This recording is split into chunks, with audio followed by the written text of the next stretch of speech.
Hey folks, this is Hillbilly Jim for Kentucky Blues TV. You know, it's quite a pleasure for me each and every week to come to you with these great interviews. And today, I've got one that's going to knock your socks off. We've got a guy that's truly international.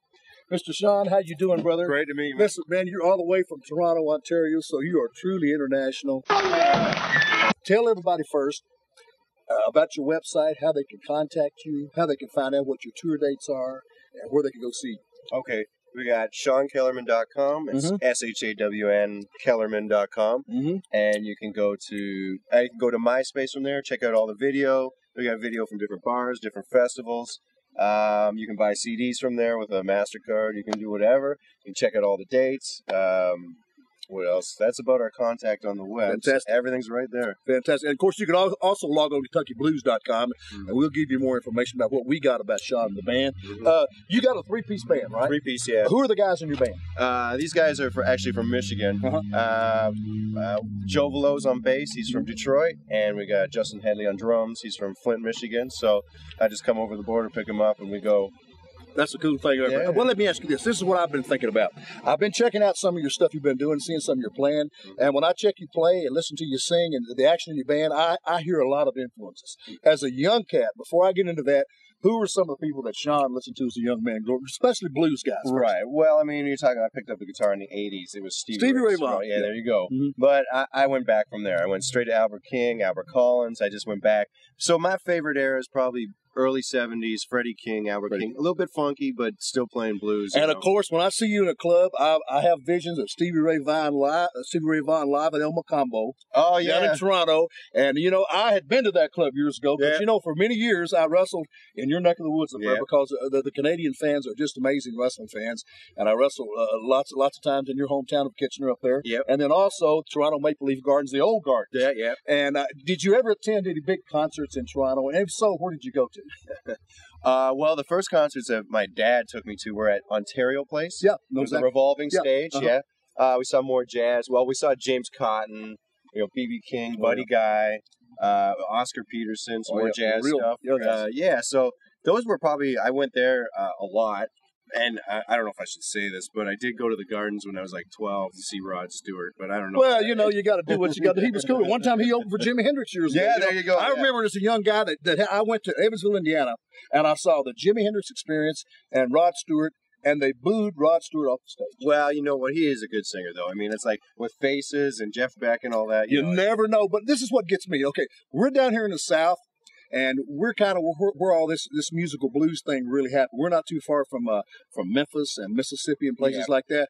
Kind of the heart of the blues world, and down in Kentucky here.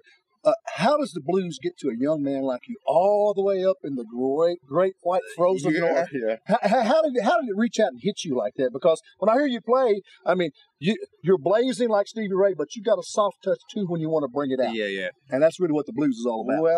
Well, right from beginning, my dad had a huge record collection, anywhere from jazz and blues. And there was a good blues club.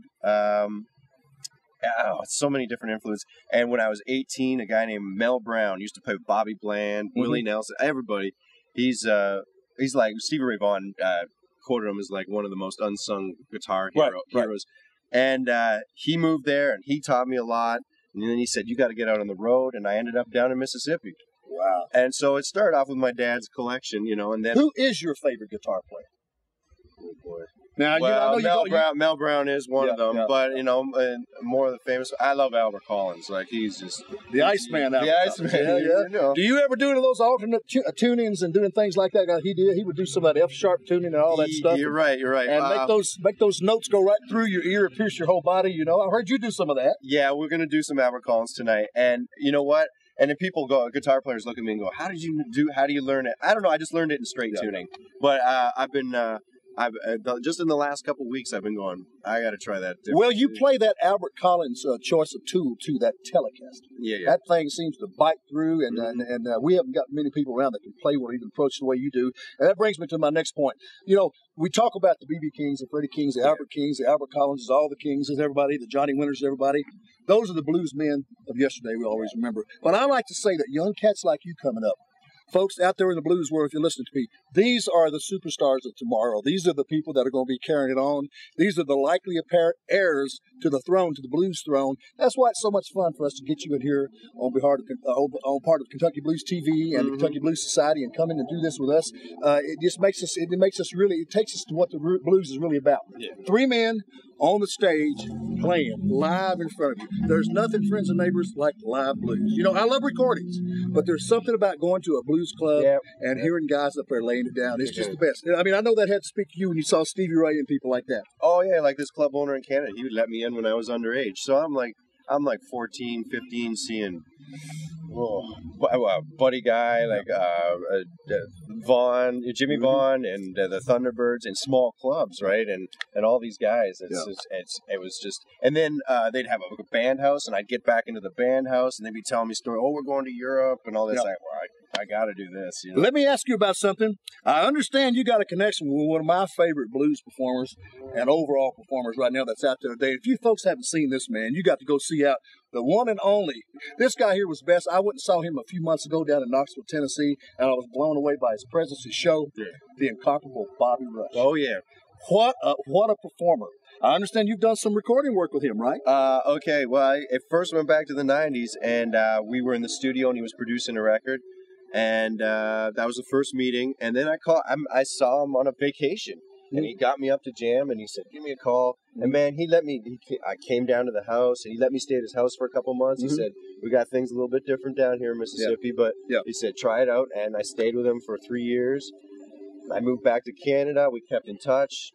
This year, we won an acoustic blues award with the BMAs in Memphis. So, and we just, at the last week of August, we recorded our second one. So that'll be coming out right at the beginning of the year. So yeah, we won one award with the first acoustic, and hopefully with the next acoustic record or CD that it'll kick too. So Shawn Kellerman, listen, man, let me tell you, friends, if you ever get a chance and you see anywhere in your schedule where you can go see this man, his band, you will not be disappointed. You got to go out and see live music. This guy right here is laying it down like it ought to be laid down. We're so honored, brother, and happy to have you here. And we know your shows are great. We're hearing all about you. I know it's tough, the life of a blues man, but you're carrying it on, baby, just like the ones before you did. And we appreciate you, brother. Thanks, man. So thanks a lot. Say hello to all my buddies back in Canada. For Hillbilly Jim and everybody at Kentucky Blues TV, see you next time.